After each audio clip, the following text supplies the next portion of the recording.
मानस कृष्ण से क्यों जुड़ता है?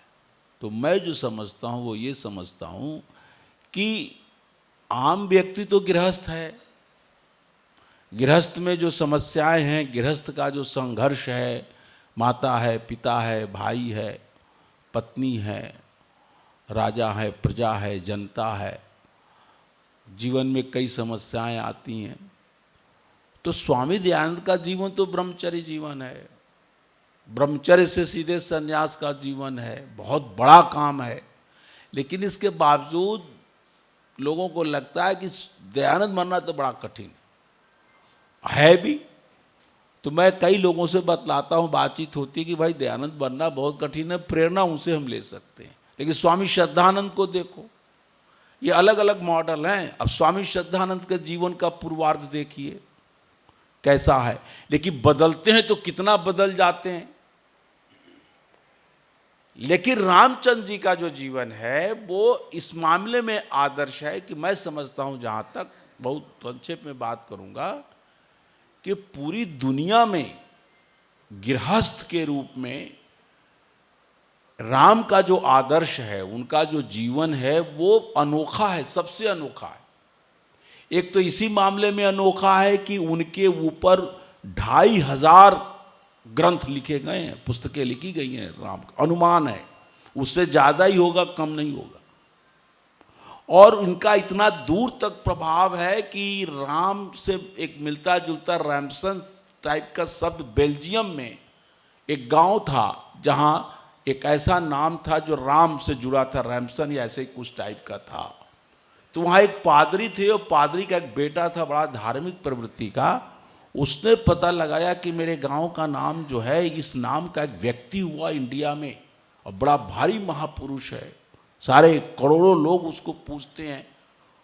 वो व्यक्ति भारत आ गया, पादरी का बेटा था, पादरी ही रहा, और उसने अपने जीवन में इतना बड़ा काम किया कि 1950 ईस्वी में इलाहाबाद यूनिवर्सिटी से भगवान राम के ऊपर उन्होंने पीएचडी की।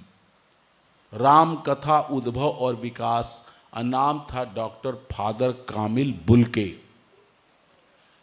आप समझ लो कि भगवान राम के जीवन चरित्र पर अनुसंधान करके इतना अच्छा ग्रंथ, इतना प्रामाणिक ग्रंथ न तो किसी हिंदू ने लिखा शोध में, न किसी मुसलमान ने लिखा, न किसी भारतीय ने लिखा। किसने लिखा? हजारों मील दूर एक पादरी का बेटा जो फादर कामिल बुल्के बना, और जो इतना बड़ा काम किया उस व्यक्ति ने। तो राम का चरित्र कितना सर्वातिशायी है। कई ऐसे मुस्लिम बंधुओं ने कहा, जब राम का सीरियल जब आता था रामायण का, तो महिलाएं चाहे मुस्लिम हो चाहे सारा काम धाम छोड़कर वो भी टीवी पर आंखें गड़ा के देखने लगते थे। तो राम का जीवन बड़ा आदर्शमय है, बहुत आदर्शमय। एक दृष्टि से और मैं कह दूं, आप पूरे रामायण में कहीं राम को मूर्ति पूजा करते नहीं देखेंगे, यज्ञ करते देखेंगे। यज्ञ कर रहे हैं, हवन कर रहे हैं, गायत्री मंत्र का जाप कर रहे हैं। कृतोदको वीरौ जयपतु परमम जपम, यहाँ तक कि वनवास हो गया है, वन में जा रहे हैं, पहली सायंकाल राम लक्ष्मण सीता तीनों ने बैठकर संध्या की है। त्रय समुपासंत संगता लक्ष्मणे ने यदा नीतम पीतम बारी महात्मना। लक्ष्मण जी बगल में बहती हुई नदी से जल ले आए और तीनों ने आचमन किया और संध्या की। तो इस पर बहुत सारी बातें हैं और आर्य समाज के विद्वानों ने बड़ा काम किया है। अभी अभी कुछ दिनों पहले डॉक्टर सुरेंद्र कुमार जो गुरुकुल कांगड़ी में वाइस चांसलर थे, उनकी एक पुस्तक आई है, मेरे पास भी भेजी है। उन्होंने वाल्मीकि रामायण पर बड़ा शोध पूर्ण करके उन्होंने एक पुस्तक लिखी है और वाल्मीकि रामायण पर उठने वाले जितनी भी शंकाएं हैं उनका समाधान किया है। और पुराने आर्य समाज के विद्वानों ने, पंडित अखिलानंद जी ने, महात्मा आर्य मुनि जी ने, स्वामी ब्रह्म मुनि जी ने, महात्मा अमर स्वामी परिव्राजक ने, क्योंकि इनके जीवन पर इतनी ज़्यादा इतनी घटनाएं जोड़ तोड़ मरोड़ करके, एक जगह तो कह दिया कि विवाह के समय सीता जी 6 वर्ष की थी। अब मूर्खता की बात है कि नहीं है? उसी रामायण में लिखा है कि सीता जी यौवन अवस्था को प्राप्त हो गई, इनके लिए उपयुक्त वर की तलाश में जनक जी बहुत परेशान थे। अब तक 6 बरस की उम्र की लड़की के लिए कोई परेशान होगा? तो ऐसे बहुत सारी घटनाएं उनके जीवन में प्रक्षेप कर दी गई है, बहुत सारी बातें जोड़ दी गई हैं। उस पर बहुत सारा काम आर्य समाज के विद्वानों ने किया है, आपने सुना है, स्वामी जी भी कुछ कहेंगे। मैं इन शब्दों के साथ अपने को संक्षिप्त करता हूँ। और जो ऋषि गाथा चल रही है, ऋषि ध्यान को भी श्रेय है इस बात का। मैंने एक आध बार अभी कल परसों नरसों के प्रवचन में ही मैंने चर्चा की थी कि रामचंद्र जी महाराज को लेकर और कृष्ण जी महाराज को लेकर स्वामी दयानंद क्या कहते हैं, क्या उन्होंने व्याख्यान दिया है। तो ऋषि दयानंद की चर्चा चल रही है और हम लोग बरेली पहुंच चुके हैं। 14 अगस्त से लेकर 4 सितंबर तक 1879 ईस्वी में स्वामी जी बरेली पहुंचते हैं। और वहाँ एक खजांची थे, लाला लक्ष्मी नारायण खजांची। खजांची इसलिए कहा जाता था कि उस समय के जो रईस या राजा या बादशाह होते थे, तो आगे मैंने पढ़ा है उनके बारे में, भवानी लाल भारती ने लिखा है कि 2-3 जो बड़े बड़े छोटे स्तर के जो नवाब थे या जो थे, उनके ही खजांची। खजांची इसलिए उनका नाम प्रसिद्ध हो गया था। और बड़े संपन्न व्यक्ति थे, उनके बाग में स्वामी जी रुके। वहाँ इस प्रकार का वातावरण बनाया गया है कि स्वामी जी का शास्त्रार्थ हो, और वो शास्त्रार्थ किससे हो, तो पादरी T.J. स्कॉट साहब से हो। शास्त्रार्थ के 3 विषय तय किए गए। एक विषय ये था कि क्या ईश्वर देह धारण करता है, नहीं। पहला विषय तो था आवागमन, कि पुनर्जन्म होता है कि नहीं, हम मरने के पहले दूसरा जन्म धारण करेंगे कि नहीं करेंगे, इस जीवन में आने के पहले हमारा पूर्व में कोई जन्म था कि नहीं था। तो पुनर्जन्म या पूर्व जन्म की यदि थ्योरी सही है तो इसके पीछे क्या है, क्या कर्मफल की व्यवस्था है, ये विषय था। दूसरा विषय था क्या क्या ईश्वर देह धारण कर सकता है, और तीसरा विषय था क्या क्या ईश्वर पापों को क्षमा कर सकता है। तो इस पर बहुत शास्त्रार्थ हुआ। ये बहुत विस्तार की बात है, विस्तार में हम नहीं कहेंगे, लेकिन एक बात हम जरूर कहेंगे, जो पुनर्जन्म की परिकल्पना है, कर्मफल सिद्धांत की परिकल्पना है, उसमें इतना अतिरेक कर दिया गया है कि लोग समझते हैं कि जो कुछ इस जन्म में हो रहा है हमारे साथ, वो सब पूर्व जन्म का परिणाम है। ये गलत है। कोई बहुत गरीब है तो हम कह लेते अरे बहुत पूर्व जन्म के इसके पाप किए हैं। कोई बहुत बीमार है तो अरे बहुत, ऐसा नहीं है।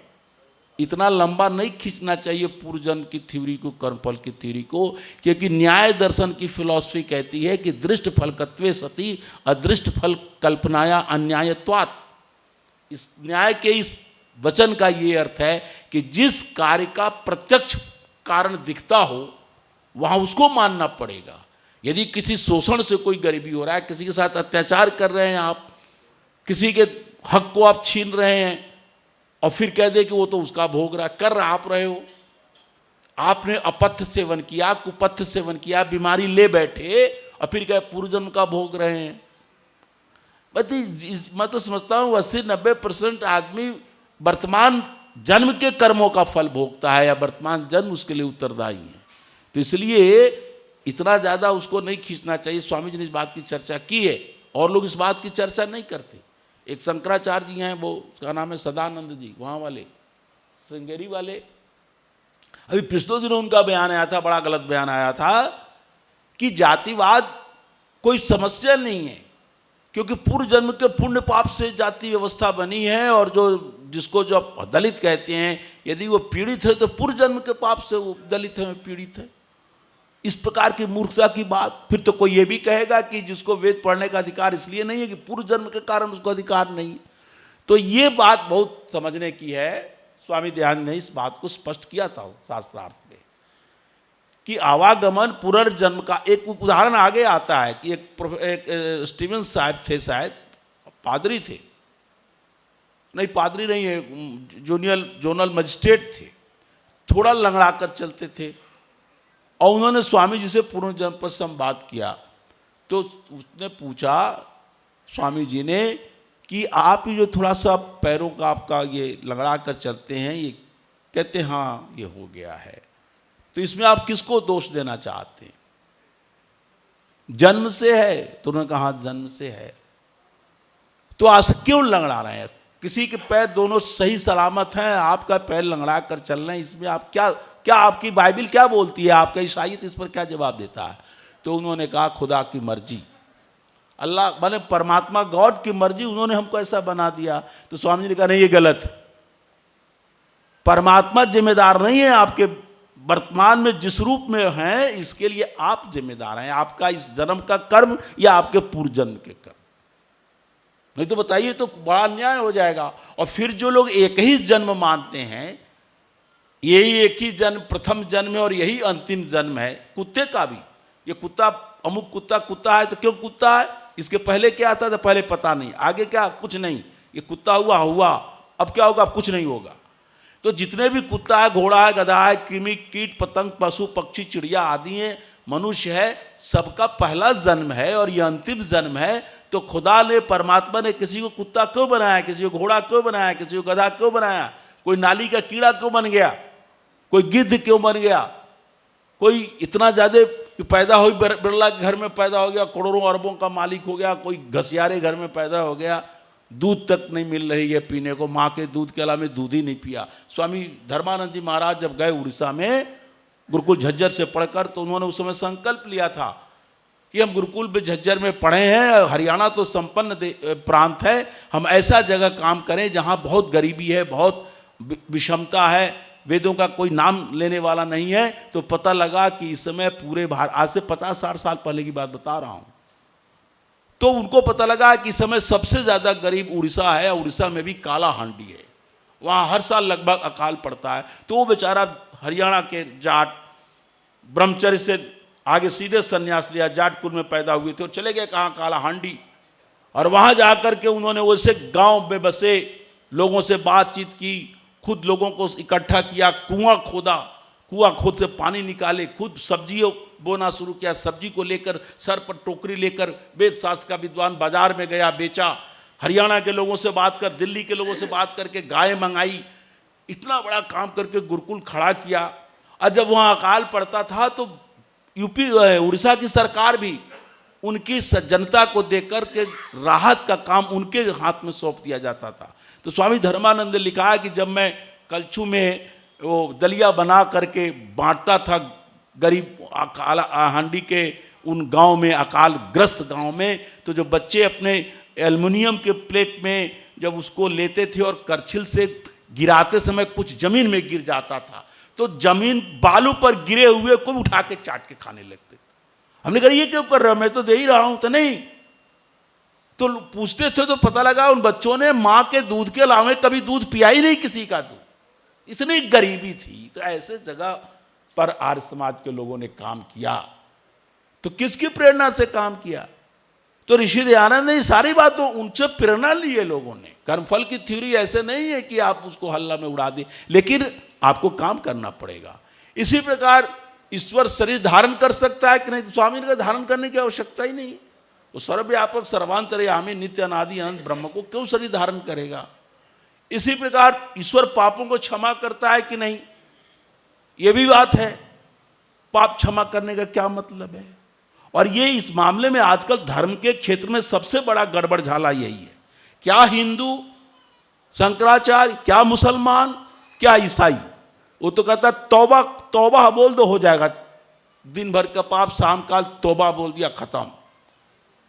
अब ये 1 महीना गुजरा है, ये जो रमजान, ये बड़ा पवित्र महीना है। इस महीने में तो जो रोजा रख लेगा, महीना भर रहेगा, वो जब तक जितना साल भर में पाप किया होगा क्षमा हो जाएगा।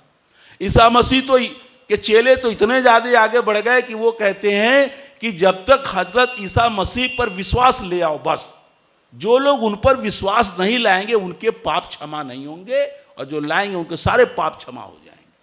और इनका क्या करना, हिंदू लोग हो तो बड़े बड़े शंकराचार्य हैं, महिमा मंडन हो रहा है, कह रहे हैं बस गंगा स्नान कर लो सब पापों से। और ये भी शर्म नहीं आती, ये भी कह रहे हैं कि यार समाजियों के आने की क्या जरूरत है, वो पाप क्षमा होना मांगते नहीं है तो क्या करने गंगा नहाने आते हैं। अब पूछ लीजिए, तो ये बिल्कुल थ्योरी गलत है। यदि ऐसी प्रकार से पाप क्षमा होंगे तो 84 लाख योनियों की परिकल्पना क्यों है, कर्मफल के सिद्धांत कहाँ है। और वो अपने शास्त्र को भी नहीं देखते, जिन पुराणों को पढ़ते हैं उन पुराणों तक में भी लिखा गया है, पुराणों में दोनों बातें हैं। इसलिए स्वामी दयानंद ने पुराण की प्रामाणिकता मानने से इनकार कर दिया। एक तरफ उसमें गड़बड़ बात भी है और कुछ परंपरा से अच्छी बात भी है। तो अच्छी बात वाला एक उदाहरण देकर के मैं आगे बढ़ता हूं। उसमें लिखा है ना भुक्तम क्षीयते कर्म कल्प कोटि शतैरपि अवश्यमेव भोक्तव्यम कृतम कर्म शुभाशुभ। तो स्वामी जी ये जो वाक्य है ना, अवश्यमेव भोक्तव्यम, ये मनुस्मृति का वाक्य नहीं है, ये पुराण का वाक्य, गरुड़ पुराण का वाक्य। और इसी प्रकार जो जन्मना जायते शूद्र संस्काराद द्विज उच्यते है, ये भी मनुस्मृति का वाक्य नहीं है, पुराणों का वाक्य है, स्कंद पुराण का वाक्य है। तो इन प्रकार के शास्त्रीय वचनों को स्वामी जी ने रख करके, ये पाप क्षमा ईश्वर नहीं करता है, मनुष्य को कर्मफल भोगने होंगे, ईश्वर को दूसरा देह धारण करने का कोई अधिकार ही नहीं है। और इसी प्रकार आवागम पुनर्जन्म के जो थ्योरी है, ये सिद्धांत है, वो पूरी तरह प्रामाणिक है। ये बातें स्वामी जी ने वहाँ पर कही।